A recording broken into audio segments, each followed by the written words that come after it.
Are you thinking about buying a single family versus a townhouse or condo?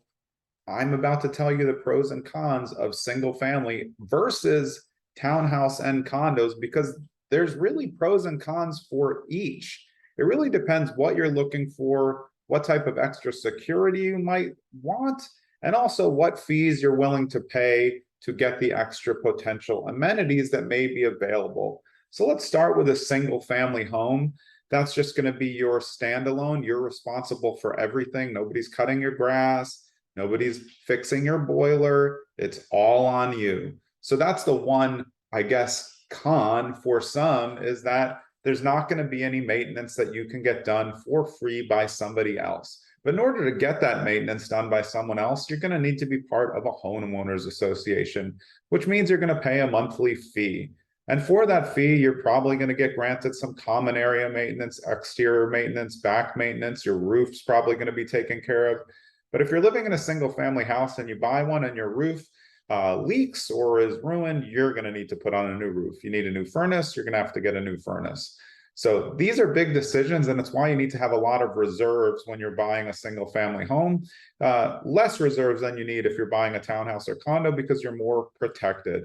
But you also need to make sure that you have enough because you're going to be paying HOA on top. So some people get confused with condos and townhouses because it's like you go and you buy a house and then you're still paying monthly.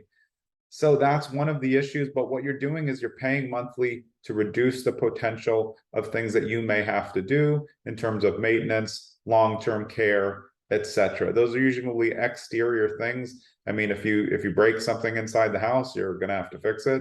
It's not a hotel. You can't get them to fix your faucets for you most of the time. But people like single family homes against condos and townhouses because they're usually going to give you more space. Not usually, always. And I'm not saying more space inside, I mean more space between homes.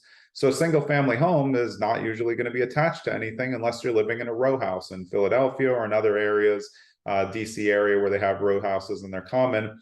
But the whole house is yours. You're responsible for it. Condos and townhomes are often attached to each other, which means that there's residual maintenance on the whole building, which is done. And you don't have as much privacy because you're going to be right next to somebody else. So these are some things to think about when you're talking about homeowners, HOA, and what you get with a townhouse and condo.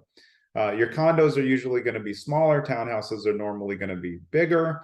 And they provide, like I said, a little bit less privacy, but sometimes a little more peace of mind because things like your roof and the windows are usually taken care of by the HOA. Another reason why people choose to pay an HOA fee is because a lot of times amenities come with that HOA fee. You may have a gym on location in a building. In high-end buildings, they have golf simulators, dog runs, pools, automated mail delivery. So there are a lot of reasons and benefits to be paying this HOA to also get amenities that are available. Your gym membership costs a lot. So if you have a nice gym in your building, that's a great perk.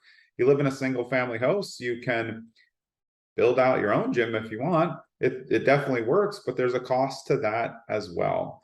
So when you're thinking about it, what you really want to decide is, are you ready to take on the full scale of home ownership? Meaning, are you ready for the full responsibility of fixing your driveway, cutting your lawn, making sure all the electrical and everything works, plumbing issues, all of those things are all on you. There's no button to call for help that costs nothing. So it's something that you have to decide. You do usually are going to have more scale on your appreciation, meaning your investment's probably going to pay off at a higher percentage on a single family than a condo or townhouse. The one drawback with condo or townhouse is if you're in an area that's always developing for these, you could be in a brand new condo townhouse development, and then the next month they could just start building another one, which will have better amenities than yours. So that could potentially reduce the value. In hot areas, most everything keeps going up. But at some point, there becomes better condo complexes. Your house can always be a one unique entity built against comparable sales in the other area. And then when you're talking about a condo, you're pretty much restricted to what's in your building or in your townhouse complex in terms of the comps. So it's a little bit tighter. It will also keep your value a little bit better that way. So those are ways that it will give you a little bit more differentiation between your single family home and your condo and townhouse. You're talking about security, you're talking about extra costs, you're talking about what you're ready for. I love condos for a first buy because they protect first-time home buyers.